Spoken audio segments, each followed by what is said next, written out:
प्यारे बच्चों, आज हम लोग जो है प्रयोग संख्या 1 देखेंगे और इसमें हम लोग देखेंगे अमीटर तथा वोल्ट मीटर की सहायता से ओम के नियम का सत्यापन करना। और जो हमें तार हमारे पास रहेगा, कोई किसी पदार्थ का हमारे पास जो तार रहेगा उसका हम लोग विशिष्ट प्रतिरोध निकालेंगे। ठीक है, तो एक्सपेरिमेंट है पूरा, एक एक स्टेप समझेंगे और साथ ही साथ इसका जो भी मतलब फील्ड डाटा रहेगा, जो टेबल वगैरह रहेगी, उसका फील्ड सरणी को फिल करने के बाद में जो है हम लोग आपको पीडीएफ भी प्रोवाइड करवा देंगे। ठीक है, डिस्क्रिप्शन में उसका लिंक रहेगा। तो अगर ये पूरा स्टेप टू स्टेप आपको समझना है तो वीडियो में लास्ट तक बने रहिएगा। तो सबसे पहले हम इसका देखेंगे, जैसे पर्पज क्या है, उद्देश्य क्या है। तो उद्देश्य हमारा यही है, हमारे पास कोई तार रहेगा, ठीक है, और इस तार का हमें निकालना रहेगा विशिष्ट प्रतिरोध। ठीक है, तो इस तार का विशिष्ट प्रतिरोध निकालने के लिए हम कौन कौन से चरण को इस्तेमाल करते हैं और उसमें प्रिंसिपल सिद्धांत वगैरह क्या होता है, तो वो सारी चीजें हम लोग सीखेंगे। ठीक है, इसके लिए जो हम उपकरण की बात करें तो उपकरण हमें चाहिए अमीटर, वोल्ट मीटर चाहिए, रियोस्टेट चाहिए और संयोजक तार चाहिए और प्लग कुंजी वगैरह चाहिए। फिर हमें एक सेल भी चाहिए, साथ ही साथ हमें एक स्केल चाहिए, मीटर स्केल चाहिए और उसके बाद में जो है हमें एक स्क्रू गेज चाहिए। ठीक, और एक ऐसा तार चाहिए जिसका हमें विशिष्ट प्रतिरोध ज्ञात करना। सबसे पहले जो है हमें जो हमारा सेल रहेगा, सेल में आपको पता होगा कि दो टर्मिनल होते हैं। एक होता है पॉजिटिव टर्मिनल जो रेड कलर का होता है, नेगेटिव टर्मिनल आपका ब्लैक कलर का है इसमें। ठीक है, तो इस तरह का हमारे पास हम लेग्रांजी सेल नहीं लिए हैं, हमने इसको ये सेल ले लिया है जो कि आपका एक ड्राई सेल है। ठीक, तो इस सेल का पॉजिटिव टर्मिनल रहेगा ये वाला रेड वाला और नेगेटिव टर्मिनल है ये। तो इसको हमने क्या किया है, कनेक्ट कर दिया है एक कुंजी से। देखिए ये नेगेटिव टर्मिनल है, नेगेटिव टर्मिनल को एक संयोजक तार की सहायता से हमने ला करके यहाँ पे कनेक्ट कर दिया। ठीक, यहाँ पे कनेक्ट करने के बाद में जो दूसरा टर्मिनल है इसका मतलब प्लग का जो दूसरा टर्मिनल है उसको हमने जो है ले जा करके रियोस्टेट, ये अपना रियोस्टेट है, ये देख रहे हैं रियोस्टेट है, तो रियोस्टेट के इस टर्मिनल से ला करके हमने इसको कनेक्ट कर दिया। ये है रियोस्टेट और यहाँ पे हमने इसको कनेक्ट कर दिया। कुंजी को जो भी ये रहेगी, नॉब रहेगी, इसको हम अच्छे से टाइट करेंगे ताकि हमारा कनेक्शन हिले ना और प्रॉपर हमको करंट पूरे सर्किट में प्राप्त होती रहे। ठीक, दूसरा जो टर्मिनल है ध्यान से इसका कनेक्शन करिएगा, नहीं तो अगर उल्टा सीधा करेंगे तो आपको ये प्रॉपर रिजल्ट नहीं देगा। दूसरा कनेक्शन जो है उसका मतलब नेगेटिव टर्मिनल का ही हमने यहाँ पे एक लिया था, उसको ला करके रियोस्टेट के इस टर्मिनल से जोड़ दिया। और इसका जो दूसरा टर्मिनल है, रियोस्टेट में दो टर्मिनल, 3 टर्मिनल होते हैं वैसे प्रॉपर, हमने एक इस पर भी वीडियो बना रखी है कि मतलब इसमें कैसे हम इस पर जो है पोटेंशियल डिवाइडर के रूप में कैसे इस्तेमाल कर सकते हैं रियोस्टेट का, और कैसे जो है हम इसको करंट कंट्रोल करने के लिए इस्तेमाल कर सकते हैं। ये लोग हम एक वीडियो में मतलब चर्चा कर चुके हैं, उसको प्लेलिस्ट में आप देख लेंगे। तो इसका जो दूसरा कनेक्शन है उसको ला करके हम सबसे पहले वोल्ट मीटर के, जैसे देखिए ये नेगेटिव टर्मिनल था ना, अभी आपका ये क्या है, नेगेटिव टर्मिनल है, negative terminal, negative terminal, negative terminal, यहाँ तक ये पूरा नेगेटिव, तब फिर वोल्ट मीटर, वोल्ट मीटर में भी नेगेटिव पॉजिटिव होता है। तो ये देखिए ब्लैक कलर में ला करके हमने इसको यहाँ पे जोड़ दिया हुआ है। ठीक, तो ये ऐसे जोड़ दिया। फिर अब आ जाइए पॉजिटिव टर्मिनल, तो सेल का पॉजिटिव टर्मिनल हमारा यहाँ पर है। पॉजिटिव टर्मिनल को हम ले आए अमीटर, ये मेरे पास अमीटर है। ठीक है, और अमीटर के पॉजिटिव, सेल के पॉजिटिव टर्मिनल को ला करके अमीटर के पॉजिटिव टर्मिनल से इस तरह से हमने ऐसे इसको कनेक्ट कर दिया है। और जो दूसरा जो नेगेटिव टर्मिनल है अमीटर का, उसको हमने ला करके सीधा ये जो अपने पास वोल्ट मीटर है, वोल्ट मीटर के पॉजिटिव टर्मिनल से इस तरह से हमने इसको कस दिया है। ठीक, अब जिस भी तार का हमें ज्ञात करना होगा विशिष्ट प्रतिरोध, जिस भी तार का हमें ज्ञात करना है, सर्वप्रथम हम क्या करेंगे, उस तार की लंबाई वगैरह नाप लेंगे, ये तो चलो बाद में करेंगे, लेकिन उस तार को, जिस तार का हमें प्रतिरोध ज्ञात करना होगा, विशिष्ट प्रतिरोध ज्ञात करना होगा, उस तार को हम वोल्ट मीटर के साथ पैरेलल क्रम में लगाएंगे, समांतर क्रम में लगाएंगे। और समांतर क्रम में लगाने का मतलब है ये जो आपके पास यहाँ पे नोब देख रहे हो दोनों ना, इसमें जो गड्ढे हैं, इसी में हम तार को ऐसे एडजस्ट कर देंगे, इस तरह से ऐसे लगा देंगे ये। तो अब हमारा, अब ये जैसे ही हम यहाँ पे कुंजी लगाएंगे, ये कुंजी है, कुंजी जैसे ही लगाएंगे प्रॉपर अपना कनेक्शन जो है कंप्लीट हो जाएगा। ठीक है, हम लोगों का जो है प्रॉपर कनेक्शन तैयार हो गया है। अब जो दूसरा काम बाकी है उसको हम करेंगे। देखिए अब यहाँ पे प्रिंसिपल, यहाँ पे आप देखिए जो है प्रिंसिपल हमारा, जैसे ये हमारा एक्सपेरिमेंट था, प्रयोग संख्या हम लोग इसको 1 करके चल रहे हैं। उद्देश्य मैंने आपको बता दिया, उद्देश्य मैंने आपको समझा दिया कि अमीटर तथा वोल्टमीटर की सहायता से ओम के नियम के सत्यापन करना है और दिए गए तार के पदार्थ का विशिष्ट प्रतिरोध ज्ञात करना है। आवश्यक उपकरण में मैंने आपको पहले ही बोल दिया कि अमीटर, वोल्टमीटर, धारा नियंत्रक, संचायक सेल तथा प्लग कुंजी, प्रायोगिक तार तथा संबंधक तारे, मतलब कि सब चीज़ हमने आपको बता दी कौन क्या चीज़ है। ठीक है, सिद्धांत में अगर हम बात करें तो सिद्धांत में हम सिंपली ओम का नियम इस्तेमाल करते हैं, B/I = R, जो कि कांस्टेंट होता है, जिसे हम तार का विशिष्ट तार का प्रतिरोध कहते हैं, तार का इसको प्रतिरोध कहते हैं। तो सबसे पहले हम क्या करेंगे, ये चीज़ अपने पास ये फार्मूला रहेगा। और दूसरा चीज़ है कि जो हम R निकालते हैं, मतलब जो प्रतिरोध होता है, हम जानते हैं प्रतिरोध तार की लंबाई के अनुप्रमानुपाती, और जो अनुप्रस्थ काट का, तार के अनुप्रस्थ काट का जो क्षेत्रफल होता है उसके व्युत्क्रमानुपाती होता है। यानी हम कह सकते हैं कि R डायरेक्टली प्रोपोर्शनल L/A होता है। ठीक, तो ये चीज़ होती है। यहाँ से अगर हम प्रोपोर्शनलिटी हटाएंगे, ये प्रोपोर्शनलिटी जो आप देख रहे हैं, ये प्रोपोर्शनलिटी अगर हम हटाएंगे तो यहाँ पे एक कांस्टेंट आ जाएगा, तो यानी R बराबर हो जाएगा रो टाइम्स L/A। यहाँ पे रो क्या होता है, रो हमारा विशिष्ट प्रतिरोध होता है। बस इसी को हमें फाइंड आउट करना है। ठीक, तो ये अपना कुल मिला के प्रिंसिपल हो गया। अब हमें तार की लंबाई तो हम नाप लेंगे, और रही बात एरिया की, मतलब अनुप्रस्थ काट का क्षेत्रफल कैसे निकालेंगे, तो उसके लिए हमें डायमीटर पता करना होगा कि हमारा जो ये तार है उसका डायमीटर कितना है, व्यास कितना है, और उस वहाँ से हम त्रिज्या निकाल लेंगे। अच्छा, व्यास निकालने का भी नियम होगा, उसके लिए हम लोग स्क्रू गेज का इस्तेमाल करेंगे। तो प्रॉपर अब हम वही चीज़ सीखने वाले हैं। और फिर फाइनली जो हमारा यल है, यहाँ से अगर हम रो को निकालेंगे तो रो बराबर हमको मिल जाएगा R × πr², because A = πr² होता है। तो यहाँ से हमको A की वैल्यू R अगर हमें पता चलेगा तो हम यहाँ से एरिया निकाल के इसमें रख करके जो है हमारा विशिष्ट प्रतिरोध निकल आएगा ओम सेंटीमीटर में डायरेक्टली। तो सबसे पहले अब हम सीखेंगे तार का विशिष्ट प्रतिरोध निकालने के लिए जो हमें त्रिज्या की जरूरत पड़ेगी वो हम कैसे निकालेंगे। अपने पास तार रहेगा, हमने देखिए ये लिया हुआ है, एक स्क्रू गेज लिया हुआ है, ये 25 मिलीमीटर तक की माप को बढ़िया से आपको प्रोवाइड करवाएगा। ठीक है, सबसे पहले जो है यहाँ पे हम देखेंगे ये दोनों, जब ये ऐसे इसको हम कसते हैं, ठीक है, और कसने के बाद में एकदम यहाँ पे पूरा एकदम हम ये पॉइंट पर जो है एकदम फोकस कर लेंगे, मतलब बढ़िया से इसको एकदम कस लेंगे, बहुत टाइट नहीं कसेंगे लेकिन कस लेंगे, एकदम सटा रहे दोनों पॉइंट। तो जब सटा रहेगा तब हम देखेंगे कि हमारा जो ये वाली लाइन है, मतलब आप स्क्रू गेज के बारे में तो मुझे लगता है थोड़ा बहुत जानते होंगे, ये जो है मुख्य पैमाना कहलाता है, और ये जो है मुख्य पैमाना नहीं होता, गौण पैमाना होता है। तो ये जो मुख्य पैमाने पर जो 0 होता है इस तरह से, और एक आपको यहाँ पे लाइन नजर आएगी, एक आपको हॉरिजेंटल लाइन नजर आएगी और एक वर्टिकल लाइन नजर आएगी। तो एक जो ऐसे लाइन नजर आ रही है आपको, इस तरह से जब सटाएंगे तो इसका वाला जो 0 है, मतलब ये वाला 0 देख रहे हैं, ये वाली 0 की जो लाइन है वो प्रॉपर इसी लाइन पर होनी चाहिए। अगर ऐसा नहीं है तो आप में मतलब इस जो पेंचमापी है इसमें आप स्क्रू गेज जो है उसमें आपका त्रुटि है, उसको आप जो है यहाँ से मैनेज करके जो है दूर कर लीजिए। ठीक है, तो ये चीज़ हो जाएगी। अगर आपका मतलब प्रॉपर ये वाला 0 इस वाले लाइन पे अगर मैच कर रहा है दोनों एकदम से बढ़िया से, तो फिर कोई किसी प्रकार की त्रुटि नहीं है। तो अगर ऐसा है तो हमें फिर तार का क्या करना है, व्यास नापना है। व्यास नापने के लिए हम 2 चीज़ इस्तेमाल करेंगे, 2 मतलब हम विधि इस्तेमाल करेंगे। एक तो रहेगा ऐसे क्षैतिज, जो कि भी एक दिशा रहेगी, मतलब किसी एक दिशा में तार को ऐसे रख करके हम इसका व्यास ले लेंगे। और व्यास निकालने के लिए आपको जरूरी किन किन चीज़ों की है, सबसे पहली तो चीज़ जरूरी है आपका इसको अल्पतमांक पता होना चाहिए। तो इसका अल्पतमांक की बात करें हम अगर सेंटीमीटर में, तो इसका अल्पतमांक होता है 0.001 सेंटीमीटर, इसका अल्पतमांक होता है 0.001 सेंटीमीटर, इसका अल्पतमांक होता है।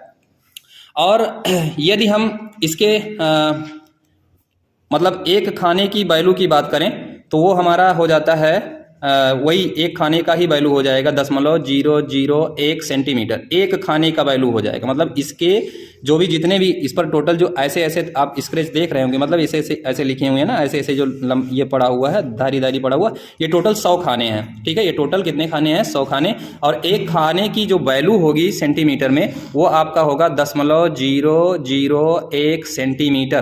तो यानी अगर हम कोई तार इसके अंदर ऐसे डालते हैं और इसको हम मतलब कस देंगे, इसमें इतना नहीं कसेंगे कि तार ही हमारा मतलब कुछ डिस्टर्ब हो जाए, इस तरह से सामान्य ढंग से वैसे हम इसको फंसा देंगे, कस दिए। और उसके बाद में हम देखेंगे कि कितना जो है इस पर कितने खाने आ रहे हैं, ये हमारे पास डाटा लिखा हुआ है। अच्छा, रीडिंग कैसे करेंगे इसके लिए भी आप देखिए कि जो ये आपको यहाँ पर मुख्य पैमाने पर एक जो हॉरिजेंटल रेखा दिख रही है, वो रेखा ये जो गोलीय पैमाना है, गोलीय पैमाने पर कितनी मतलब किसके बराबर आ रहा है। जैसे मैं देख रहा हूँ यहाँ पर तो 60 अपना ये प्रॉपर हो गया 60, और 60 के बाद में अगर हम आगे इधर देखें तो 61, 62, 62 के करीब में ये हमारा लाइन जो है इसके साथ मैच कर रहा है। तो हम ये कह सकते हैं कि 62 खाने जो है हमारा गोलीय पैमाने पर 62 खाने जा रहा है, और जो हमारा ये क्षैतिज खाना है इस पर ये पैमाना है, क्या कहते हैं इसको, जो स्क्रू गेज का है, इस पर हमारा जो है 0 जा रहा है, क्योंकि इस पर हमें कोई संख्या दिखाई नहीं पड़ रही। तो मुख्य पैमाने पर हमारा 0 है,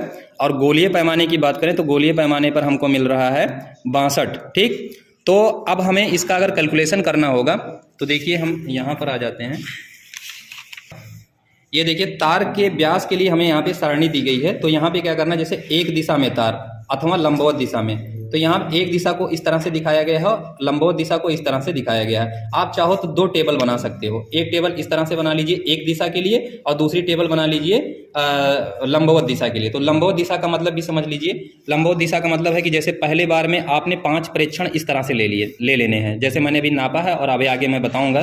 तो 5 प्रेक्षण इस तरह से ले लो, और 5 प्रेक्षण आप जिस तरह ऐसे लिए हो तो ये आपका हो गया ऐसे, और उसके बाद लंबवत का मतलब हो गया ऐसे करके ले लो, ऐसे करके इसको घुसा करके इसमें 5 जो है पैमाने, 5 रीडिंग आपको इस तरह से लेने हैं। 5 रीडिंग आपको हॉरिजॉन्टल, तार को हॉरिजॉन्टल करके, 5 रीडिंग आपको तार को वर्टिकल करके, मतलब क्षैतिज और ऊर्ध्वाधर करके, इस तरह से आप 5 पैमाने लेंगे, और उसके बाद उसका मध्यमान निकालेंगे, और फिर आगे हम प्रोसेस करेंगे। ठीक है, तो चलिए देखिए, को जो है हम इस तरह से करके करे हैं, हमने जब किया है तो हमको मिल रहा है, बात करें तो मुख्य पैमाने पर हमको मिल रहा है 0।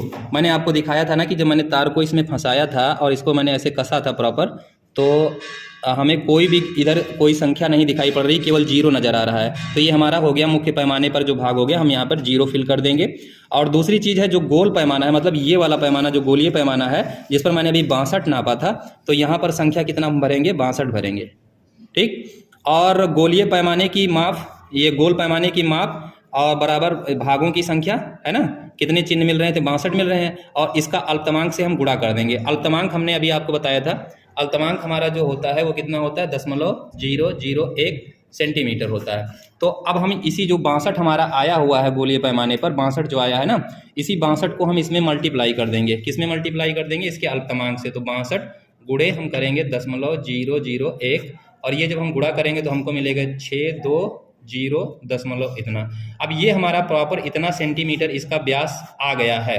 ठीक, लेकिन अभी अगर यही चीज़ अगर यहाँ पर हमको 0 ना मिल करके हमको मिला होता 1 पॉइंट, मान लो हमें यहाँ पर इस तरह से जब हम देखते तो हमको एक लाइन दिखता, ये वाली लाइन अगर दिखती हमको, तो ये हमारा हो जाता 1 मिलीमीटर।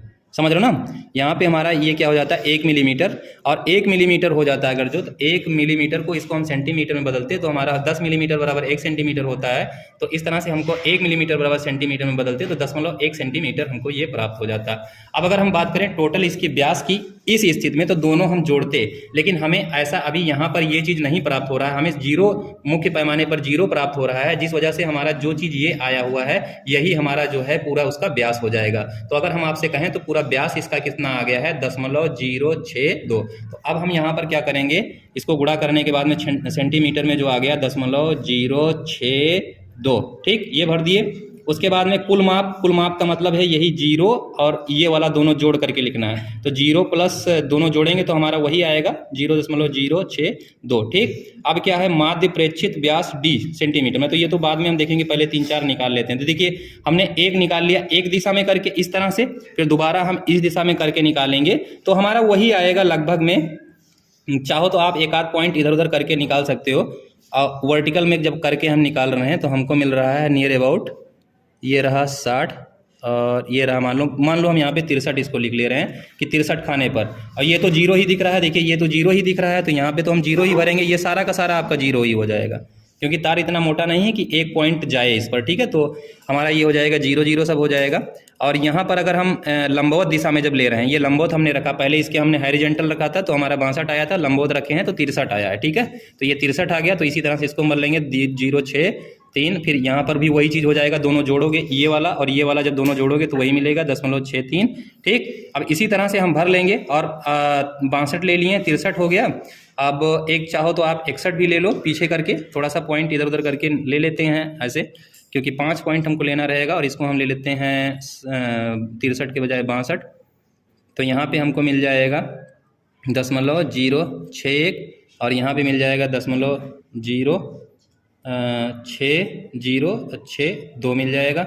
यहाँ पे हमको फिर वही चीज़ टोटल में मिल जाएगी 0.61 और यहाँ पे मिल जाएगा 0.062। ठीक है, फिर अपनी ही तरह से मतलब आगे पीछे करके ले लेंगे थोड़ा एक एक पॉइंट करके। अब देखो यहाँ पे मैंने 62 लिया था पहली बार में, यहाँ पे अब की बार हमने 61 ले लिया है। अब चाहते हैं हम यहाँ पे 63 ले लेते हैं। ठीक, 63 वो नापेंगे तो वही आएगा एग्जैक्ट, क्योंकि नाप तो वही देगा ना, लेकिन थोड़ा सा हम आगे पीछे उसको करके एक पॉइंट आगे करके एक पॉइंट पीछे करके ले लेंगे। ठीक है, इससे क्या होगा, जब माध्य निकालेंगे तो एग्जैक्ट वैल्यू हमको प्राप्त हो जाएगी। ठीक है, तो ये 63 लेंगे तो 0.063 मिलेगा और ये प्रॉपर 0.063 मिलेगा। और इधर भी जब हम ये वाला लेंगे तो इसको हम मान लेते हैं, पहले हमने कितना लिया था, पहले हमने इसको लिया था 63, फिर बाद में ले लिया 62, तो अब की हम ले लेते हैं यहाँ पे 64।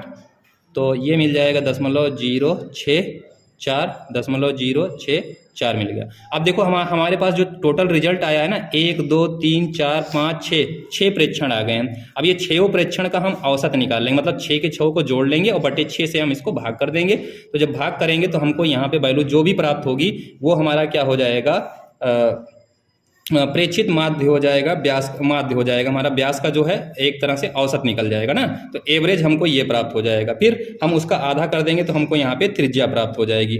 ठीक है, तो देखिए इन सबको अगर मैं जोड़ रहा हूँ तो यहाँ पे मैंने सबको सब जोड़ लिया है, तो जोड़ने पे हमको प्राप्त हो रहा है 0.375 प्राप्त हो रहा है। अब इसको हम 6 से, चूंकि 6 आंकड़े थे हमारे, तो 6 से हम इसको डिवाइड कर देते, डिवाइड बाई 6, तो हमको नियर अबाउट प्राप्त हो रहा है 0.0625 सेंटीमीटर। ये हमारा प्राप्त हुआ है क्या, व्यास प्राप्त हुआ है। अब इस व्यास को हम अगर 2 से डिवाइड कर देंगे तो हमको मिल जाएगी त्रिज्या। तो हमें यहाँ पे त्रिज्या कितनी मिल जाएगी, देखो ये मैंने 2 से भाग कर दिया तो हमको त्रिज्या प्राप्त हो रही है 0.03125, इतना सेंटीमीटर हमको मिल गया त्रिज्या। अब भैया ये बताइए कि आपको अगर त्रिज्या प्राप्त हो गई है तो आपका सूत्र होता है क्षेत्रफल, अनुप्रस्थ काट का क्षेत्रफल निकालने के लिए इस्तेमाल करोगे पाई आर स्क्वायर। पाई की वैल्यू आपको पता है 3.14 होता है, आर की जगह पे आप रख दोगे 0.03125 और इसका करोगे स्क्वायर, और कुल मिला के आपको जो है इतना जब हल करोगे तो आपको यहाँ से एरिया प्राप्त हो जाएगा। यहाँ देखिए मैं कर रहा हूँ, मेरे पास तो एक बार ये लिखा हुआ है ना 0.3125, तो इसी को हम जो है इसी संख्या से गुणा कर देते हैं। तो 0.03125 तो हमें मिलेगा 0.009765। ठीक है, तो काफ़ी बड़ा अंक मिल रहा है। और इसी को हम जब 3 से गुणा कर देंगे तो गुणे, क्योंकि ये वैल्यू भी है ना तो इसका गुणा करना पड़ेगा इसी से, तो हम यहाँ से गुणा करेंगे 3.14 से, तो हमें मिल जाएगा क्षेत्रफल जो मिल जाएगा 0.00306, बस इतना ही अंक ले लेते हैं, मतलब 336 अंक तक हम ले लेते हैं। इतना सेंटीमीटर स्क्वायर हमको ये प्राप्त हुआ, क्या क्षेत्रफल प्राप्त हुआ। इधर मैंने एरिया निकाल लिया है, इधर यहाँ पे देखिए हमने एरिया जो है इसका कैलकुलेट कर लिया था। ठीक है, एरिया हमने निकाला 0.00366 सेंटीमीटर स्क्वायर। अब अगला जो स्टेप है, हमें तार की लंबाई लेनी है कि तार की लंबाई यल कितना है, ये तो हमने फाइंड आउट कर लिया। देखो बेटा जो सूत्र है हमारा रो बराबर ये है RA/L, ये सूत्र होता है। तो हमने A को कैलकुलेट कर लिया, अभी R के लिए तुम्हें काम करना बाकी है, स्मॉल l को जो है हम कैलकुलेट कर लेते हैं। वो सिंपली क्या है, आपको उसकी मीटर स्केल की सहायता से जो है आपको इसकी लंबाई ले लेनी है तार की। तो नियर अबाउट जो मैंने तार पकड़ रखा है अपने हाथ में, मैं इसकी लेंथ को नाप रहा हूँ तो मुझे मिल रहा है 15 सेंटीमीटर मिल रहा है। ये टोटल जो है 15 सेंटीमीटर हमको ये इसकी लेंथ मिल रही है। तो हम यल बराबर सिंपली क्या करेंगे, 15 सेंटीमीटर ले लेंगे। ठीक है, तो देखिए जो भी पैमाना रहेगा वो सब एक ही में रहेगा। हमने इसको सेंटीमीटर में लिया है और हमारा जो क्षेत्रफल आया है ये भी हमारा सेंटीमीटर में आया है। अब बात फंस रही है केवल आर की, और आर के लिए हमें प्रयोग करना होगा ये वाला। ठीक है, अब इसमें देखिए सबसे पहले जो है मैंने अरेंजमेंट आपको बता दिया था, सारा कनेक्शन भी हमने कर रखा है। एक बार सबको हम फिर से चेक कर लेते हैं कि सारे नॉब टाइट हैं कि नहीं टाइट हैं। उसके बाद में जो है हम उठाएंगे ये कुंजी, और कुंजी को हम इंसर्ट करेंगे प्लग में। अब देखिए यहाँ पे हमने इसको इंसर्ट कर दिया, इंसर्ट करते ही हमारा जो है कनेक्शन, देखिए ये चीज़ है ना, वोल्ट मीटर पे हमको कनेक्शन मिल रहा है आउट ऑफ कंट्रोल, मतलब 3 वोल्ट से ज़्यादा हमारा ये है और ये उतना मेजर नहीं कर पा रहा है। तब तुरंत हमें क्या करना होगा, इसके पैरेलल में लगाना होगा वही तार जिसका हमें निकालना है विशिष्ट प्रतिरोध। तो देखिए जोड़ेंगे कैसे, ऐसे यहाँ पे इसको डालेंगे, तार को ऐसा थोड़ा सा बेंड करते हुए इसको इसको इसको इसको ऐसे आप आराम से इसमें मिला दीजिए। और आप देखिए जैसे ही पहले हमने इसको यहाँ पे रखा तो देखिए इसका सुई कहाँ पे है, एकदम पूरा आउट ऑफ उधर गया, मतलब पूरा इधर 0 से लेकर 3 वोल्ट से ज़्यादा इधर आ रहा है ना। लेकिन अभी जब हम इसको इसमें लगा देते हैं, ये देखिए इसमें जब हम इसको जैसे लगाएंगे तो हमारा पूरा कनेक्शन इधर आ जाता है, कंट्रोल हो जाता है। इधर देखिए हमें रीडिंग जो दे रहा है उसको अभी हम रीड करके टेबल भरेंगे। और दूसरा आप इधर देखिए ये चीज़ है जो हमारा अमीटर है। अमीटर में आपको देखिए रीडिंग कितना मिल रहा है। अमीटर में अभी 0 है, जैसे ही कुंजी को इंसर्ट करते हैं आप देखिए रीडिंग हमको ये प्राप्त हो जा रही है। ठीक है, तो अब इसी के आधार पर देखिए इसमें कितनी चीज़ें होती हैं वो चीज़ भी हमको ध्यान देना पड़ेगा।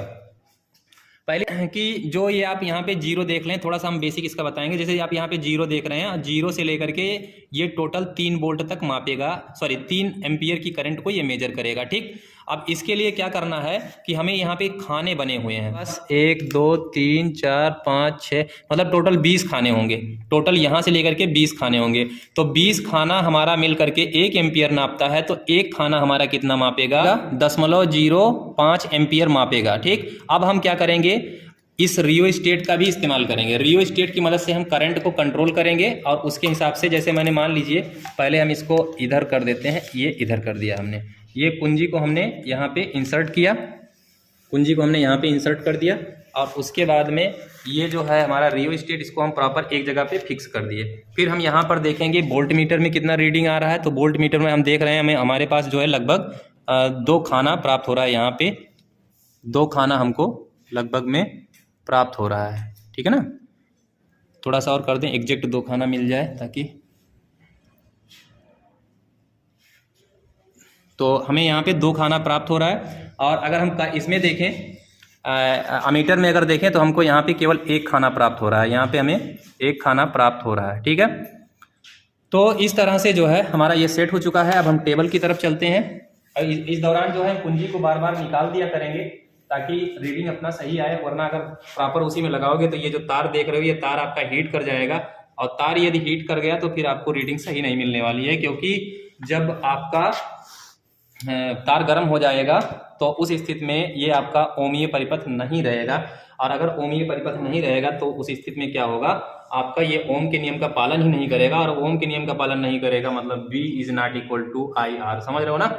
तो इस तरह से ये चीज़ अपने को ध्यान रखनी है कि प्रॉपर जब हम मतलब एक बार रीडिंग ले लें तो कुंजी को निकाल दें, दोबारा जब फिर रीडिंग लेनी हो तो हम कुंजी को लगाएं।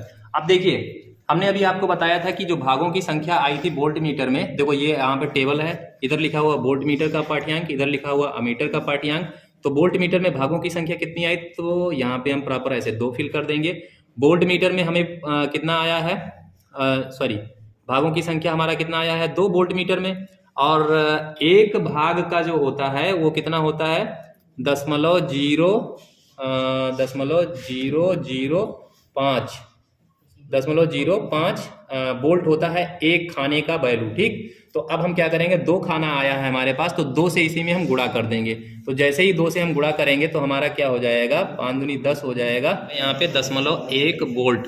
ठीक, और फिर अमीटर पर यही चीज़ हम देखेंगे, तो अमीटर पर कितना भाग था, अमीटर पर 1 भाग था, और एक को हम गुणा कर देंगे 0.05 से, तो उस तरह से हमको मिल जाएगा 0.05 एम्पियर। ठीक है, अब ये देखिए हमारा एक एक्सपेरिमेंट हो गया। अब फिर हम देखिए, फिर से हम वापस से कुंजी को लगाएंगे, रियोस्टेट को एक नई पोजीशन में सेट करेंगे।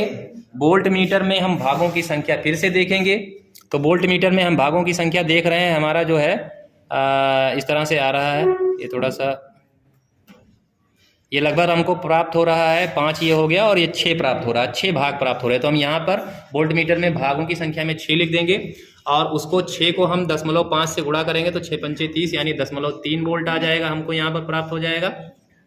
और यहाँ पर अगर हम देखें तो करंट में हमारा जो प्राप्त हो रहा है, करंट में लगभग हमको 2 प्राप्त हो रहा है। ठीक है, मतलब यहाँ पे भागों की संख्या हमको 2 प्राप्त हो रही है, और इसको 2 को जो हम 0.5 से गुणा करें तो 0.1 एम्पियर यहाँ पे हमको मिल जाएगा, 0.1 एम्पियर। ठीक है, अब इसी तरह से 3 रीडिंग ले लीजिए, 2 रीडिंग हम लोगों की हो गई है, एक बार हम इसको और इधर कर देते हैं, तो हम देखेंगे यहाँ पर हमारा जो है जो वोल्ट मीटर है, यहाँ पर हमको लगभग 7 के करीब प्राप्त हो रहा है। तो यहाँ पे 7 लिख देंगे और यहाँ पे दशमलव इससे हम गुणा कर देंगे, 7 बजे 35 0.35 हो जाएगा। तो यहाँ पे 0.35 हो जाएगा।